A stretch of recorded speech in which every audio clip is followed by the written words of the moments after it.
अस्सलाम वालेकुम। Instrumentation of UV visible spectroscopy, इस टॉपिक को डिस्कस कर रहे हैं। अगर हम इंस्ट्रूमेंटेशन की बात करें तो सबसे पहले हमारे पास आ जाता है सोर्स ऑफ रेडिएशन। हम प्रीवियस लेक्चर के अंदर कुछ 4 या 5 सोर्स को डिस्कस कर चुके हैं। इसके बाद हमारे पास नेक्स्ट चीज़ आती है मोनोक्रोमेटिक लाइट को पैदा करने वाली डिवाइस, जिसको हम मोनोक्रोमेटर कह रहे होते हैं।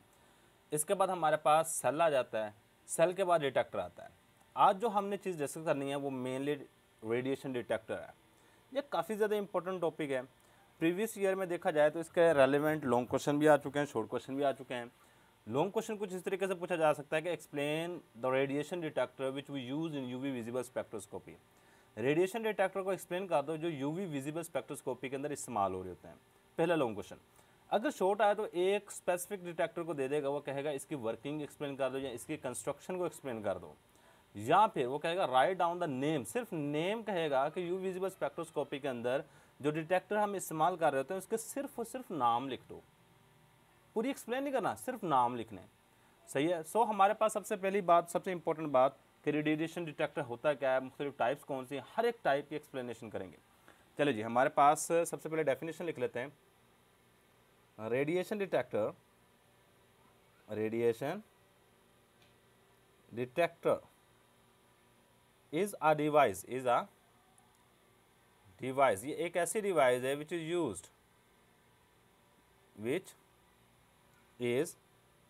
यूज टू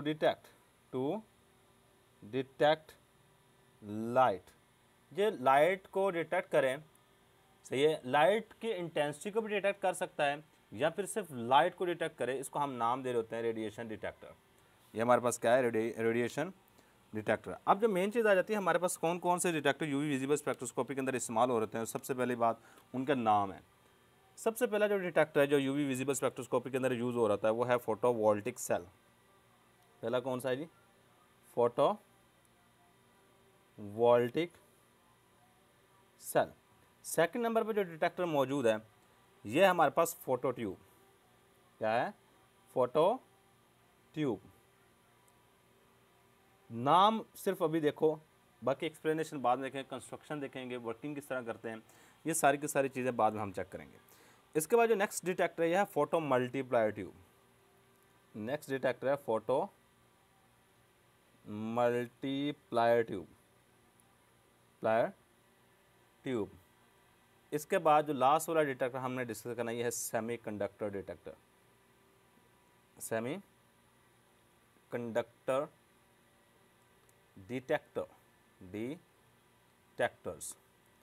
चलिए, सबसे पहले हमारे पास डिटेक्टर आता है जी फोटोवोल्टिक सेल। सही है। इसका अगर स्क्रीनशॉट लेना है तो आप ले सकते हैं। चलिए, एक स्क्रीनशॉट वैसे इसका ले ही लें। चलो, ये सबसे पहला डिटेक्टर है हमारे पास फोटोवोल्टिक सेल। हेडिंग दे दो, फोटोवोल्टिक सेल। अच्छा, इसका एक और नाम भी है, इसको फोटोवोल्टिक सेल भी कहते हैं या फिर इसको बैरियर लेयर सेल डिटेक्टर भी कहते हैं। इट इज आल्सो नोन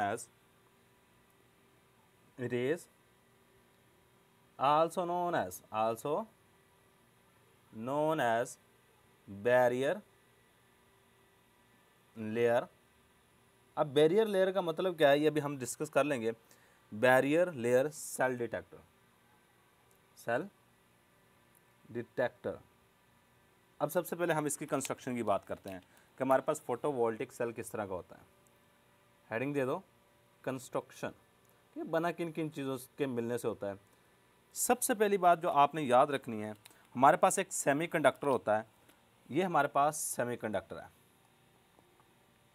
अब सेमीकंडक्टर कौन सी चीज़ होती है जो कंडक्टर के तौर पे भी काम कर सकती है और नॉन कंडक्टर के तौर पर, यानी इन दोनों के दरमियान में होती है। इसको हम नाम दे रहे होते हैं सेमीकंडक्टर का।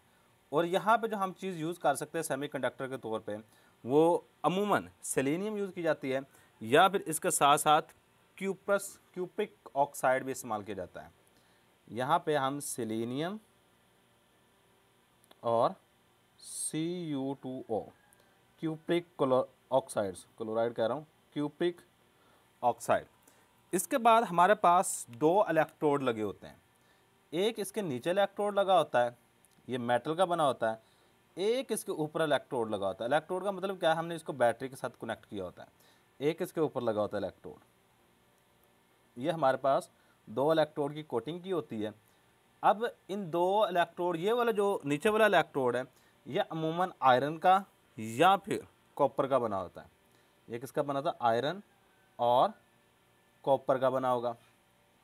और जो ऊपर वाला इलेक्ट्रोड है वो हमारे पास सिल्वर का या गोल्ड का बना होता है। ये वाला इलेक्ट्रोड जो होता है ये बना होता है सिल्वर का और गोल्ड का। इन दोनों में से किसी मेटल का भी बना हो सकता है, यानी कि ये हम ऊपर बिल्कुल बारीक सी कोटिंग चढ़ा रहे होते हैं। इसके बाद इसके ऊपर वाली साइड पे मौजूद होती है एक ग्लास की प्लेट। इसके ऊपर आ जाता है हमारे पास ग्लास, ताकि ये एटमॉस्फेयर से बचा रहे। ये हमारे पास ग्लास आ गया और इस पूरी चीज़ को हमने बंद किया होता है एक प्लास्टिक के अंदर या फिर ग्लास के अंदर ही कह लो, ताकि बाहर से कोई रेडिएशन ना पड़े, ताकि इसके ऊपर बाहर से कोई रेडिएशन ना पड़े। अब जो डिटेक्टर होते हैं हमने इसको कनेक्ट किया होता है बैटरी के साथ। इस डिटेक्टर को बैटरी के पॉजिटिव टर्मिनल के साथ जोड़ देते हैं और इस डिटेक्टर को बैटरी के नेगेटिव टर्मिनल के साथ जोड़ देंगे। देखिए हमारे पास नॉर्मली करंट नहीं गुजरेगा, नॉर्मली करंट नहीं गुजरेगा। क्यों? क्योंकि दरमियान में एक सेमीकंडक्टर है, यानी कि अगर ये डार्क के अंदर मौजूद होगा तो इसमें से कभी भी करंट नहीं गुजर सकता। इसको अगर आप लाइट में लेके जाओगे तो करंट गुजरेगा। क्यों? क्योंकि ये दरमियान में जब डार्क में होगा तो ये इंसुलेटर के तौर पे काम करेगा। ये 2 हमारे पास इलेक्ट्रोड है, इनके दरमियान में इंसुलेटर रखा हुआ है, तो करंट नॉर्मली नहीं गुजरता।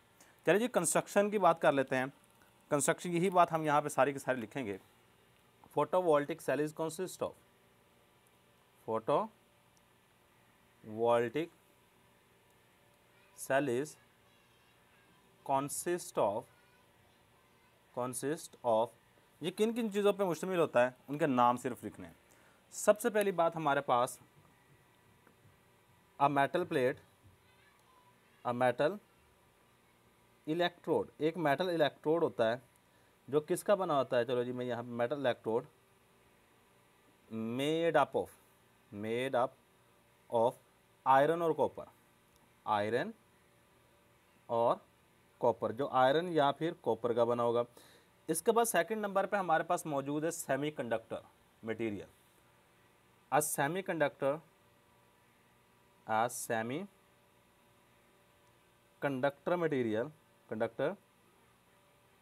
मटेरियल such as selenium और क्यूप्रिक ऑक्साइड Cu2O। इसके बाद नेक्स्ट चीज ये भी काफ़ी ज़्यादा इंपॉर्टेंट है, इसके ऊपर दूसरा electrode, second electrode made up of silver और गोल्ड। ये या तो चांदी का बना होगा या फिर सोने का बना होगा। और इसके ऊपर वाली साइड पे हमने एक ग्लास की प्लेट लगा रखी होती है। A glass plate is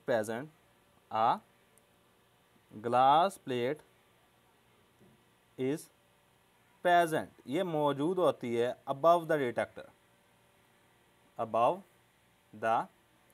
detector, ये डिटेक्टर के ऊपर मौजूद होगी। अच्छा, इसके बाद पूरी असेंबली को हमने बंद किया होता है एक प्लास्टिक के अंदर, ताकि इसके अंदर लाइट ना जा सके, एटमॉस्फेयर से बचाया जा सके। द वॉल असेंबली, ये पूरी की पूरी जो असेंबली है ना, इसको हमने क्लोज किया, क्लोज्ड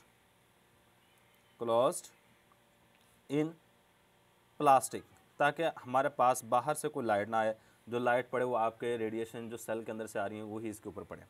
अब ये फंक्शन किस तरह करता है, मेन चीज़ आ जाती है इसका फंक्शन की, वर्किंग। यहाँ पे हेडिंग दो वर्किंग की। अब देखो मैंने पहले बता रखा है कि जो सेमीकंडक्टर मटेरियल होते हैं ना, वो लाइट के अंदर तो एज अ कंडक्टर काम करते हैं, जबकि डार्क यानी जब अंधेरा होगा उसमें से कंडक्टर, वो कंडक्टर्स नहीं करेंगे। सिंपल बात, लाइट के अंदर कंडक्ट करेंगे और in the presence of dark they are bad conductor of electricity, यानी उसमें से करंट नहीं गुजरेगा। अब देखो नॉर्मल सिचुएशन में क्या होगा, ऊपर मैंने एक इलेक्ट्रोड लगा रखा है, एक नीचे इलेक्ट्रोड लगा रखा है, और इसके दरमियान में मेरे पास मौजूद है सेमीकंडक्टर मटेरियल। अब होता यह है कि जब हम इसको डार्क में रखते हैं, यानी जब इसके ऊपर कोई भी रेडिएशन नहीं पड़ेगी, तो इसमें से कोई करंट नहीं पास होगा क्योंकि दो इलेक्ट्रोड के दरमियान में फासला मौजूद है। सही, यही बात मैं यहाँ पे लिखूँगा, व्हेन नो रेडिएशन फॉल, जब कोई भी रेडिएशन नहीं गुजर पड़ती, there is no current pass, there is no current pass through it, इसमें से करंट पास नहीं होता। लेकिन जैसे ही कोई रेडिएशन पड़ेगी, लाइट पड़ेगी, तो होता क्या है कि इस सेमीकंडक्टर के अंदर होल्स और इलेक्ट्रॉन क्रिएट होने शुरू हो जाते हैं, जिसकी वजह से ये अच्छा कंडक्टर बन जाता है और इसमें से करंट गुजरना शुरू हो जाता है। सही है, यही बात हम सेकंड नंबर पे लिखेंगे, when light is fall on, when light is fall on the detector, अब इस हिस्से में आपकी दो चीज़ें पैदा होती हैं। पहले नंबर पे होल पैदा होने शुरू हो जाते हैं, सेकंड नंबर पे इलेक्ट्रॉन पैदा होने शुरू हो जाते हैं, जिसकी वजह से करंट यहाँ पे डिटेक्ट होना शुरू हो जाता है। When light is fall on detector, hole and electrons are produce, hole and electrons are produce, electron पैदा हो रहे होते हैं, विच काज, जो के वजह बन रहे होते हैं, which cause conduction of electricity, conduction of electricity भैया सिंपल सी बात आपने याद रखनी है। अब याद रखिएगा हमारे पास कितनी रेडिएशन यहाँ पे स्ट्राइक की हैं, इसका किस तरह पता चले, यानी इसके ऊपर आके टकराने वाली इंटेंसिटी कितनी थी। जो इंटेंसिटी होती है वो डायरेक्टली प्रोपोर्शनल होती है जो आपका यहाँ पे करंट पैदा होगा। सही है, the intensity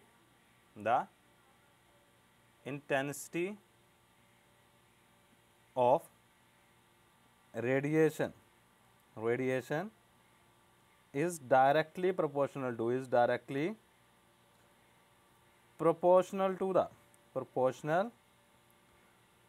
the current produced, कि कितना करंट पैदा हो रहा है उसका डायरेक्टली प्रोपोर्शनल होंगे। ले ये था जी हमारे पास पहला डिटेक्टर फोटोवोल्टिक सेल, इसका सेकंड नाम भी याद रखिएगा, इसको बैरियर लेयर सेल भी कहते हैं। इसकी जो कंस्ट्रक्शन है बिल्कुल सिंपल सी है, दो इलेक्ट्रोड होते हैं, दरमियान में हमने क्या लगाया होता है, सेलेनियम या कोई भी सेमीकंडक्टर लगाया होता है। नीचे वाला इलेक्ट्रोड हमारे पास बना होता है आयरन या कॉपर का, ऊपर वाला इलेक्ट्रोड बना होता है हमारे पास सिल्वर या गोल्ड का। इसका दरमियान में हमारे पास जो सेमीकंडक्टर यूज़ करते हैं वो सेलेनियम या फिर क्यूप्रस ऑक्साइड होता है। सॉरी क्यूप्रस नहीं है, ये क्यूप्रिक ऑक्साइड है, तो ये नाम याद रखिए, क्यूप्रिक होता है, क्यूप्रस ऑक्साइड ये वाली चीज़ होती है, सॉरी ये क्यूप्रस ऑक्साइड है, क्यूप्रस ऑक्साइड होगा। इसके बाद हमारे पास नेक्स्ट वर्किंग किस तरह होती है, जैसे इसके ऊपर कोई रेडिएशन नहीं पड़ती, जब कोई भी रेडिएशन नहीं बढ़ेगी तो इसमें से कोई करंट नहीं गुजरेगा, यहाँ से कोई करंट पास नहीं होगा क्योंकि दरमियान में वक्फा आ रहा है दो इलेक्ट्रोड के दरमियान में। जैसे इसके ऊपर रेडिएशन पड़ती है तो ये वाली चीज़ यहाँ से इलेक्ट्रॉन्स और होल्स पैदा होते हैं। आपके इलेक्ट्रॉन्स देखो ये पॉजिटिव है, इलेक्ट्रॉन्स नीचे की तरफ मूव करना शुरू कर देंगे और होल्स जो पॉजिटिव चार्ज वाले होते हैं वो ऊपर की तरफ मूव करना शुरू, क्योंकि ये इसको ऊपर वाले को हमने नेगेटिव के साथ जोड़ा हुआ है। जैसे इलेक्ट्रॉन्स और होल्स मूव करना शुरू करते हैं तो यहाँ से करंट गुजरना शुरू हो जाता है। ये था जी हमारे पास आज का डिटेक्टर। थैंक्स फॉर वॉचिंग, अल्लाह हाफिज़। इसके एक स्क्रीनशॉट लाजमी ले लीजिएगा।